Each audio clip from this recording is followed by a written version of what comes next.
Bienvenido al capítulo 35, donde se da fin a la novela del curioso. Impertinente. Poco más quedaba por leer de la novela, cuando del caramanchón donde reposaba Don Quijote salió Sancho Panza todo alborotado, diciendo voces: «Acudid, señores, presto socorred a mi señor, que ande envuelto en la más reñida y trabada batalla que mis ojos han visto. Vive Dios, que ha dado una cuchillada al gigante enemigo de la señora princesa Micomicona, que le ha atajado la cabeza, cercen a cercen, como si fuera un nabo». «¿Qué dices, hermano?», dijo el cura, dejando de leer lo que de la novela quedaba. «¿Estáis en vos, Sancho? ¿Cómo diablos puede ser eso que decís? Estando el gigante 2000 leguas de aquí». En esto oyeron un gran ruido en el aposento, y que Don Quijote decía voces: «Tenté, ladrón, malandrín, follón, que aquí te tengo, y no te ha de valer tú. Cimitarra». Y parecía que daba grandes cuchilladas por las paredes. Y dijo Sancho: «No tienen que pararse a escuchar, si no entran a despartir la pelea, o a ayudar a mi amo, aunque ya no será menester, porque, sin duda alguna, el gigante está ya muerto y dando cuenta a Dios de su pasada y mala vida, que yo vi correr la sangre por el suelo y la cabeza cortada y caída a un lado, que es tamaña como un gran cuero de vino. Que me maten», dijo a esta sazón el ventero, «si Don Quijote o Don Diablo no ha dado alguna cuchillada en alguno de los cueros de vino tinto que a su cabecera estaban llenos, y el vino derramado debe de ser lo que le parece sangre a este buen hombre». Y con esto entró en el aposento, y todos tras él, y hallaron a Don Quijote en el más extraño traje del mundo. Estaba en camisa, la cual no era tan cumplida que por delante le acabase de cubrir los muslos, y por detrás tenía 6 dedos menos. Las piernas eran muy largas y flacas, llenas de vello y no nada limpias. Tenía en la cabeza un bonetillo colorado, grasiento, que era del ventero. En el brazo izquierdo tenía revuelta la manta de la cama, con quien tenía ojerizas Sancho, y él se sabía bien el porqué. Y en la derecha, desenvainada la espada, con la cual daba cuchilladas a todas partes, diciendo palabras como si verdaderamente estuviera peleando con algún gigante. Y es lo bueno que no tenía los ojos abiertos, porque estaba durmiendo y soñando que estaba en batalla con el gigante, que fue tan intensa la imaginación de la aventura que iba a fenecer, que le hizo soñar que ya había llegado al reino de Micomicón, y que ya estaba la pelea con su enemigo, y había dado tantas cuchilladas en los cueros, creyendo que las daba en el gigante, que todo el aposento estaba lleno de vino, lo cual, visto por el ventero, tomó tanto enojo, que arremetió con Don Quijote, y a puño cerrado le comenzó a dar tantos golpes que si Cardenio y el cura no se le quitaran, el acabara la guerra del gigante. Y con todo aquello no despertaba el pobre caballero, hasta que el barbero trujo un gran caldero de agua fría del pozo y se le echó por todo el cuerpo de golpe, con lo cual despertó Don Quijote, mas no con tanto acuerdo, que echase de ver de la manera que estaba. Dorotea, que vio cuán corta y sutilmente estaba vestido, no quiso entrar a ver la batalla de su ayudador y de su contrario. Andaba Sancho buscando la cabeza del gigante por todo el suelo, y, como no la hallaba, dijo: «Ya yo sé que todo lo de esta casa es encantamento, que la otra vez, en este mismo lugar donde ahora me hallo, me dieron muchos mojicones y porrazos, sin saber quién me los daba, y nunca pude ver a nadie, y ahora no parece por aquí esta cabeza que vi cortar por mis mismísimos ojos, y la sangre corría del cuerpo como de una fuente». «¿Qué sangre ni qué fuente dices, enemigo de Dios y de sus santos?», dijo el ventero. «¿No ves, ladrón, que la sangre y la fuente no es otra cosa que estos cueros que aquí están horadados, y el vino tinto que nada en este aposento? ¿Que nadando vea yo el alma en los infiernos de quien nos horadó?». «No sé nada», respondió Sancho, «solo sé que vendré a ser tan desdichado, que, por no hallar esta cabeza, se me ha de deshacer mi condado como la sal en el agua». Y estaba peor Sancho despierto que su amo durmiendo, tal le tenían las promesas que su amo le había hecho. El ventero se desesperaba de verla flema del escudero y el maleficio del señor, y juraba que no había de ser, como la vez pasada, que se le fueron sin pagar, y que ahora no le habían de valer los privilegios de su caballería para dejar de pagar lo uno y lo otro, aún, hasta lo que pudiesen costar las botanas que se habían de echar a los rotos cueros. tenía el cura de las manos a Don Quijote, el cual, creyendo que ya había acabado la aventura y que se hallaba delante de la princesa Micomicona, se hincó de rodillas delante del cura, diciendo: «Bien puede la vuestra grandeza, alta y famosa señora, vivir de hoy más, segura que le pueda hacer mal esta mal nacida criatura, y yo también de hoy. Mas soy quito de la palabra que os di, pues, con el ayuda del alto Dios y con el favor de aquella por quien yo vivo y respiro, también la he cumplido». «¿No lo dije yo?», dijo oyendo esto Sancho. «Sí que no estaba yo borracho. Mirad si tiene puesto ya en sal mi amo al gigante. Ciertos son los toros, mi condado está de molde. ¿Quién no había de reír con los disparates de los dos, amo y mozo?» Todos reían sino el ventero, que se daba a Satanás. Pero, en fin, tanto hicieron él, Barbero, Cardenio y el cura que, con no poco trabajo, dieron con Don Quijote en la cama, el cual se quedó dormido, con muestras de grandísimo cansancio. Dejáronle dormir y saliéronse al portal de la venta a consolar a Sancho Panza, de no haber hallado la cabeza del gigante, aunque más tuvieron que hacer en aplacar al ventero, que estaba desesperado por la repentina muerte de sus cueros, y la ventera decía en voz y en grito: «En mal punto y en hora menguada entró en mi casa este caballero andante, que nunca mis ojos le hubieran visto, que tan caro me cuesta. La vez pasada se fue con el costo de una noche de cena, cama, paja y cebada para él y para su escudero, y un rocín y un jumento, diciendo que era caballero aventurero, que mala aventura le de Dios a él y a cuantos aventureros hay en el mundo, y que por esto no estaba obligado a pagar nada, que así estaba escrito en los aranceles de la caballería andantesca. Y ahora, por su respeto, vino otro señor y me llevó mi cola, y me la ha vuelto con más de 2 cuartillos de daño, toda pelada, que no puede servir para lo que la quiere mi marido. Y, por fin y remate de todo, romperme mis cueros y derramarme mi vino, que derramada le vea yo su sangre.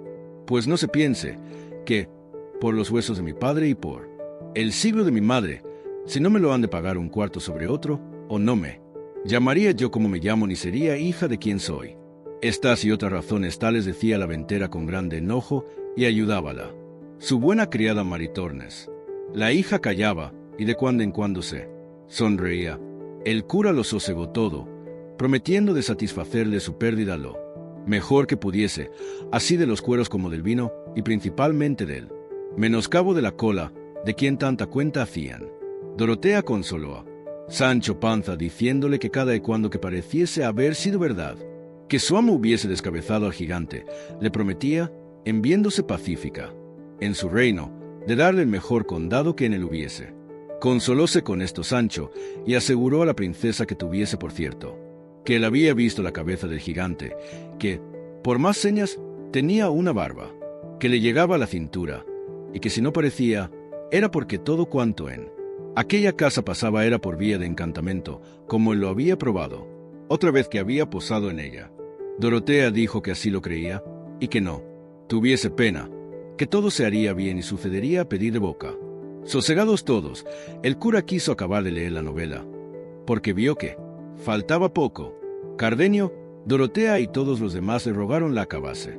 Él, que a todos quiso dar gusto, y por el que él tenía de leerla, prosiguió el cuento, que así decía: «Sucedió, pues, que, por la satisfacción que Anselmo tenía de la bondad de Camila, vivía una vida contenta y descuidada, y Camila, de industria, hacía mal rostro a Lotario, porque Anselmo entendiese al revés de la voluntad que le tenía, y, para más confirmación de su hecho, pidió licencia a Lotario para no venir a su casa, pues claramente se mostraba la pesadumbre que con su vista Camila recibía, mas el engañado Anselmo le dijo que en ninguna manera tal hiciese, y, de esta manera, por 1000 maneras era Anselmo el fabricador de su deshonra, creyendo que lo era de su gusto. En esto, el que tenía Leonela de verse cualificada, no de con sus amores, llegó a tanto que, sin mirar a otra cosa, se iba tras de la suelta rienda, fiada en que su señora la encubría y aún la advertía del modo que con poco recelo pudiese ponerle en ejecución. En fin, una noche sintió Anselmo pasos en el aposento de Leonela, y, queriendo entrar a ver quién los daba, sintió que le Detenían la puerta, cosa que le puso más voluntad de abrirla, y tanta fuerza hizo que la abrió y entró dentro a tiempo que vio que un hombre saltaba por la ventana a la calle, acudiendo con presteza a alcanzarle o conocerle. No pudo conseguir lo uno ni lo otro, porque Leonela se abrazó con él, diciéndole: «Sosiégate, señor mío, y no te alborotes, ni sigas al que de aquí saltó. Es cosa mía, y tanto, que es mi esposo». No lo quiso creer Anselmo. Antes, ciego de enojo, sacó la daga y quiso herir a Leonela, diciéndole que le dijese la verdad, si no, que la mataría. Ella, con el miedo, sin saber lo que se decía, le dijo: «No me mates, señor, que yo te diré cosas de más importancia de las que puedes imaginar». «Dilas luego», dijo Anselmo, «si no, muerta eres». «Por ahora será imposible», dijo Leonela. «Según estoy turbada, déjame hasta mañana, que entonces sabrás de mí lo que te ha de admirar, y está seguro que el que saltó por esta ventana es un mancebo de esta ciudad, que me ha dado la mano de ser mi esposo». Sosegóse con esto Anselmo y quiso aguardar el término que se le pedía, porque no pensaba oír cosa que contra Camila fuese, por estar de su bondad tan satisfecho y seguro, y así se salió del aposento y dejó encerrada en él a Leonela, diciéndole que de allí no saldría hasta que le dijese lo que tenía que decirle. Fue luego a ver a Camila y a decirle, como le dijo, todo aquello que con su doncella le había pasado, y la palabra que le había dado de decirle grandes cosas y de importancia. Si se turbó Camila o no, no hay para qué decirlo, porque fue tanto el temor que cobró, creyendo verdaderamente, y era de creer, que Leonela había de decir a Anselmo todo lo que sabía de su poca fe, que no tuvo ánimo para esperar si su sospecha salía falsa o no.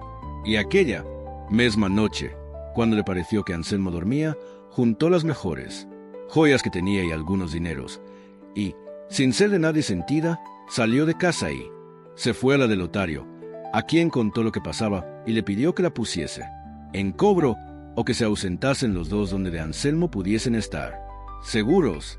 La confusión en que Camila puso Lotario fue tal que no le sabía responder palabra, ni menos sabía resolverse en lo que haría. En fin, acordó de llevar a Camila a un monasterio, en quien era priora una. Su hermana consintió Camila en ello, y, con la presteza que el caso pedía, la llevó Lotario y la dejó en el monasterio, y él, ansimesmo, se ausentó luego de la ciudad, sin dar parte a nadie de su ausencia. Cuando amaneció, sin echar de ver a Anselmo que Camila faltaba de su lado, con el deseo que tenía de saber lo que Leonela quería decirle, se levantó y fue a donde la había dejado encerrada. Abrió y entró en el aposento, pero no halló en él a Leonela. Solo halló puestas unas sábanas añudadas a la ventana. Indició y semeal que por allí se había descolgado e ido. Volvió luego muy triste a decírselo a Camila, y, no hallándola en la cama ni en toda la casa, quedó asombrado. Preguntó a los criados de casa por ella, pero nadie le supo dar razón de lo que pedía. Acertó acaso, andando a buscar a Camila, que vio sus cofres abiertos y que de ellos faltaban las más de sus joyas, y con esto acabó de caer en la cuenta de su desgracia, y en que no era Leonela la causa de su desventura. Y, ansí, como estaba, sin acabarse de vestir, triste y pensativo, fue a dar cuenta de su desdicha a su amigo Lotario. Mas, cuando no la halló, y sus criados le dijeron que aquella noche había faltado de casa y había llevado consigo todos los dineros que tenía, pensó perder el juicio, y, para acabar de concluir con todo, volviéndose a su casa, no halló en ella ninguno de cuantos criados ni criadas tenía, sino la casa desierta y sola. No sabía qué pensar, qué decir, ni qué hacer, y poco a poco se le iba volviendo el juicio. Contemplábase y mirábase en un instante sin mujer, sin amigo y sin criados, desamparado, a su parecer, del cielo que le cubría, y, sobre todo, sin honra, porque en la falta de Camila vio su perdición. Resolvióse, en fin, a cabo de una gran pieza, de irse a la aldea de su amigo, donde había estado cuando dio lugar a que se maquinase toda aquella desventura.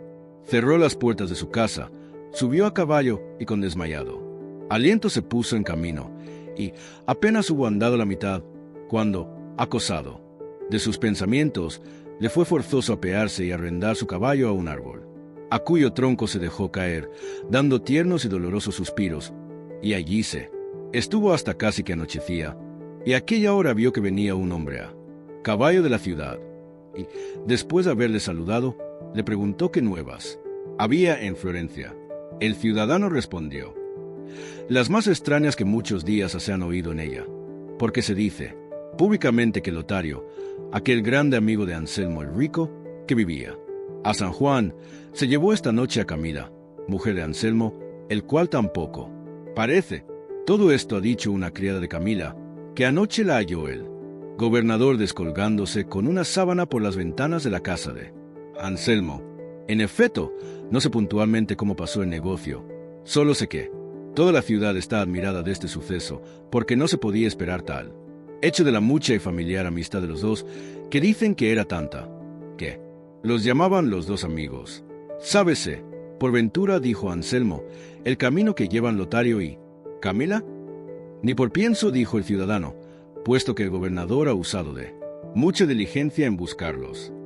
A Dios vais, señor, dijo Anselmo. Con el que deis, respondió el ciudadano, y fuese. Con tan desdichadas nuevas, casi llegó a términos Anselmo, no solo de perder el juicio, sino de acabar la vida. Levantóse como pudo y llegó a casa de su amigo, que aún no sabía su desgracia. Mas, como le vio llegar, amarillo, consumido y seco, entendió que de algún grave mal venía fatigado. Pidió luego a Anselmo que le acostasen y que le diesen aderezo de escribir. Hízose así, y dejáronle acostado y solo, porque él así lo quiso, y aunque le cerrasen la puerta, viéndose, pues, solo, comenzó a cargar tanto la imaginación de su desventura, que claramente conoció que se le iba acabando la vida, y así ordenó de dejar noticia de la causa de su extraña muerte, y, comenzando a escribir, antes que acabase de poner todo lo que quería, le faltó el aliento y dejó la vida en las manos del dolor que le causó su curiosidad. Impertinente, viendo el señor de casa que era ya tarde y que Anselmo no llamaba, acordó de entrar a saber si pasaba adelante su indisposición y hallóle tendido, boca abajo, la mitad del cuerpo en la cama y la otra mitad sobre el bufete, sobre el cual estaba con el papel escrito y abierto, y él tenía aún la pluma en la mano.